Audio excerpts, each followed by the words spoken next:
그렇게 되면 이제 선순위의 가계대출이 이제 반환이 되는 그런 상태였습니다. 아파트 금융톡 김지수입니다. 이번 영상은 저축은행에서 아파트를 담보로 받아볼 수 있는 사업자금 대출에 대한 얘기를 해보려고 합니다. 후순위 대출을 사용하시는 분들 중에서 아마도 단기 자금으로 사용하시는 분들이 많으실 겁니다. 중소기업이나 자영업자들이 사업을 운영하다 보면 갑작스러운 자금이 필요하실 때가 있죠. 그럴 때 저축은행 대출을 고려할 수 있는데요. 어떤 장단점이 있는지 살펴보도록 하겠습니다. 첫 번째 장점은 대출 심사 기준이 완화되어 있다는 점입니다. 시중은행에서는 신용점수나 매출 실적이 부족한 경우 대출이 어려울 수 있지만 저축은행은 담보가 있으면 심사 기준이 비교적 완화되어 있는 편인데요. 그래서 신용이 다소 부족하더라도 아파트를 담보로 하면 대출이 가능합니다. 두 번째는 빠른 대출 진행인데요. 시중은행에 비해서 대출 심사와 승인이 빠른 편입니다. 특히 사업 운영 중에 급하게 자금이 필요할 때 저축은행은 빠른 대출 프로세스를 통해서 신속하게 자금을 조달받을 수 있죠. 서류 작성을 위해서 상담사가 직접 찾아가기도 합니다. 세 번째는 고정금리의 만기 상품으로 금융비용의 부담을 줄일 수 있다는 장점이 있습니다. 일반적으로는 5년 고정금리를 사용하고 있는데요. 그 중간중간에 자율적으로 상환을 하실 수도 있고 차주의 상황에 맞춰서 플랜을 짜실 수도 있겠죠. 단점으로는 물론 상대적으로 높은 금리입니다. 아무래도 시중은행에 비해서 금리가 더 높게 설정되는 경우가 대부분입니다.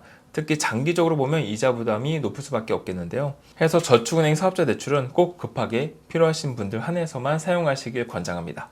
자, 저희가 사례를 몇 가지 좀 들어보겠습니다. A 고객의 사례인데요. 자금 목적은 주택 추가 매수용으로 가계대출 대안이 필요한 고객입니다. 담보물건은 서울에 위치한 시세 12억가량의 아파트고요.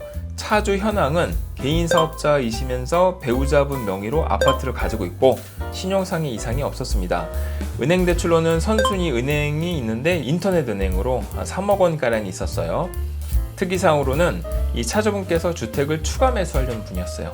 그렇게 되면 이제 선순위의 가계대출이 이제 반환이 되는 그런 상태였습니다. 자, A 고객의 경우는 기존 주택을 청구하지 않는 상태에서 추가 매수를 하는 경우였는데요.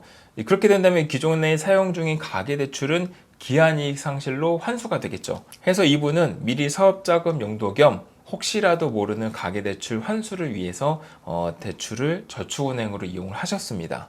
B 고객의 사례를 보겠습니다. 자금 목적은 사업 운영 자금이었고요. 담보 물건은 인천광역시에 위치한 아파트였습니다. 차주분 현황은 사업하신 지 1년밖에 안 됐어요. 그래서 매출 증빙이 아주 어려운 그런 분이셨습니다.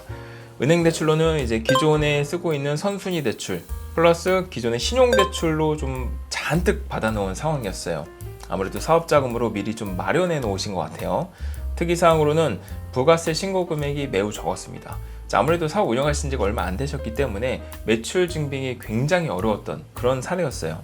이 B 고객분의 경우에도 직장을 다녔을 때 이 부부 두 분이서 신용대출을 최대한 이제 끌어와서 그리고 이제 사업을 시작하신 분입니다. 이런 방법도 나쁘진 않아요. 왜냐하면은 이 대출이라는 거는 상환 능력이 좋을 때 잘 나옵니다. 그래서 직장을 다니시고 있을 때 사업자금을 미리 확보해 놓으신 거죠. 신용대출로. 문제는 사업이 잘 안 풀렸을 때 이게 좀 막막합니다.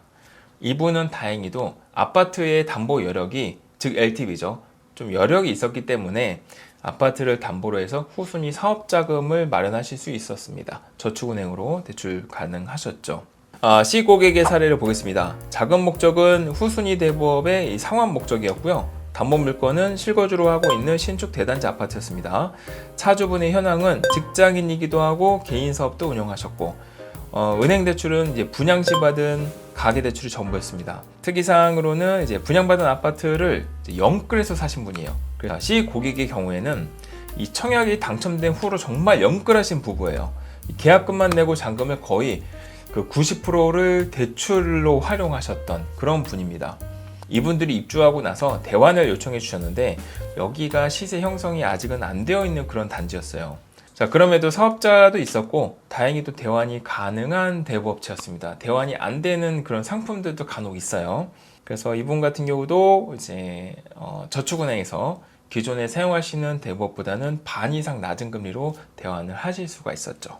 자, 일률적인 정보로는 해결할 수 없는 복잡한 문제들도 1:1 맞춤 상담을 통해서 방법을 찾아볼 수 있습니다. 앞에 들려드렸던 사례들은 어디까지나 상담을 받고 난 뒤에 방법을 찾고 대출 상품을 비교해서 최적의 솔루션을 받은 케이스들이었고요. 각자가 처해 있는 상황이 다 다르기 때문에 개인의 전반적인 컨디션을 고려하여 솔루션 제안받기를 권해드립니다. 아파트 금융톡에서는 정책자금이나 은행대출 상담 외에 복잡한 대출 문제를 해결할 수 있는 맨투맨 상담을 제공합니다. 자금이 부족하거나 금리가 높은 대출 때문에 고민하고 계시거나 부채가 여러 군데로 나뉘어져 관리가 어렵다면 대출 상담을 통해서 더 나은 방향으로 자산 관리를 할 수 있도록 도와드리겠습니다. 상담은 무료입니다. 상담 신청은 영상 하단의 더보기란 혹은 고정 댓글에 남겨놓았으니까요. 편하게 상담 신청해 주시면 평일 상담 시간 내에서 순차적으로 정성껏 답변 도와드리도록 하겠습니다. 그리고 저희 아파트 금융톡은 각 금융권의 대출 상담사 분들과의 협업도 기다리고 있습니다. 마찬가지로 하단 더보기란이나 고정 댓글의 링크를 통해서 연락 주시길 바라겠습니다. 지속적으로 금융정보와 대출 꿀팁 알려드리고 있으니 아파트 금융톡 구독하시고 더 많은 금융 소식 받아가시길 바라겠습니다. 감사합니다.